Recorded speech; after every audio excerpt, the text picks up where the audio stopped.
63% of men ages 18 to 29 are single in the United States. And when asked when was the last time you approached a woman to ask for a date, 45% of men ages 18 to 25 have never approached a woman in real life. And on its face, these viral numbers all sound bad, but when you actually look at the studies behind them, the data is more interesting news than bad news. And in this video, I'm going to talk about the problem with online dating. Now, here are your most popular dating apps when it comes to users around the world. However, here in the States, typically your top three are going to be Bumble, Tinder, and Hinge. These are the ones that you hear about most often, with Tinder and Bumble trading places for number one most used dating apps or most downloaded dating apps in the United States. But when you look at the date psychology study behind this figure that 45% of men ages 18 to 25 have never approached a woman in real life, you find that yes, younger men are risk adverse and that they don't want to take the risk of approaching a woman in real life, because why would they when most of these videos tend to go viral? So they are a more risk averse population. That is not to say that they are not approaching women at all. In fact, as of 2025, about 50% of relationships will first start online. So these couples are no longer meeting like they used to through friends, work, family, bars, grade school, neighbors, and college. 50% of couples are instead first meeting online. But that does introduce a problem specific to online dating when 63% of these young men are single, which is about twice as many than there are young women claiming to be single. So by the numbers alone, there will be almost twice as many men on these dating sites when they are looking to date. In fact, the numbers are even more skewed on dating sites, with most representing about 80-20 or 80% men and 20% women looking at heterosexual couples. But even that's not all bad news, because about 60% of single individuals in the United States aren't even looking to be in a relationship. Let's keep in mind that Gen Z, which a lot of these numbers focus on, are only turning age 29 this year. Why doesn't online dating work? First of all, what does the population look like? Well, 30% of Americans claim to be single. And this is especially pronounced among young men ages 18 to 29, with almost 63% of these young men claiming to be single, twice as many as women. But keep in mind, even among these single individuals, 60% are not looking for a serious relationship, which has led to what Newsweek calls a relationship recession, with the highest number of Americans ever, or about 42%, not living with a partner or not living with a spouse. If so many dating apps exist, why aren't they fixing this problem? Well, what do we know about dating apps? First, they make us more superficial. Okay, so the 666 rule is that men have to make six figures, be over 6 feet tall, and have a 6-inch PP. What do you think the average guy makes in the United States? Maybe probably like 80K. Wow. 400,000? Average male, 70,000. $37,000 a year. You want his income to be? I feel like this is gonna sound bad. I feel like 300,000. I would have to say 127. Probably 150 to $250,000 a year. $500,000? Is that bad? 150, maybe to 250,000 a year would be comfortable for sure. I was just having this conversation with my friend, and she was like, you have to manifest a husband, girl. Ideally, my husband needs to be making like 650,000. Oh my God, are you serious? What are your thoughts on girls who will only date men who are 6 feet tall, make six figures, and are 6 inches? I would assume you're referring to the size. Hey, you need to have standards in your life, and they are important. That being said, I do think not a lot of people understand how small of the population that is. You know, but I just, like, it's a very small part of the population. Are you part of that? Yeah.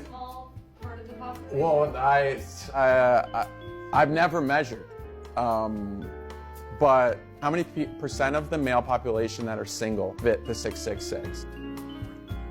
Oh my God, 30%, she said. 40%, it's like 2%. For example, when given the option to filter by what we want, it tends to look like everybody wants to date out of their league. And this is even attributed to some studies finding that these dating sites are increasing income inequality as individuals look to date people above or out of their league or above their income bracket. For example, this study out of the University of Chicago looked at what happens when people are able to filter out individuals based on height and income. They looked at the average height of the men in their sample, which was about 6 foot or 5'11 and a half. And in this study, a man who is 5'6" to be as appealing as a man who was 5'11 and a half, who was earning at that time in their study $62,000, they would need to earn an extra income of $138,000 or a total income of $200,000 just to be as appealing as this 5'11 man. In other words, put simply, online dating has made us more superficial, probably to the surprise of no one who has been dating online. So the problem with online dating is the problem with the human character. It's the illusion of endless options. When we think we can swipe and we can swipe and we can swipe and we're one more swipe from perfection or our soulmate, the illusion of endless option continues to make us swipe. The game of dating, or the dating game, is broken, and there are fewer and fewer winners. A survey from Pew Research Center asked Americans to find the best age for marriage, becoming a parent, and purchasing a home in the United States.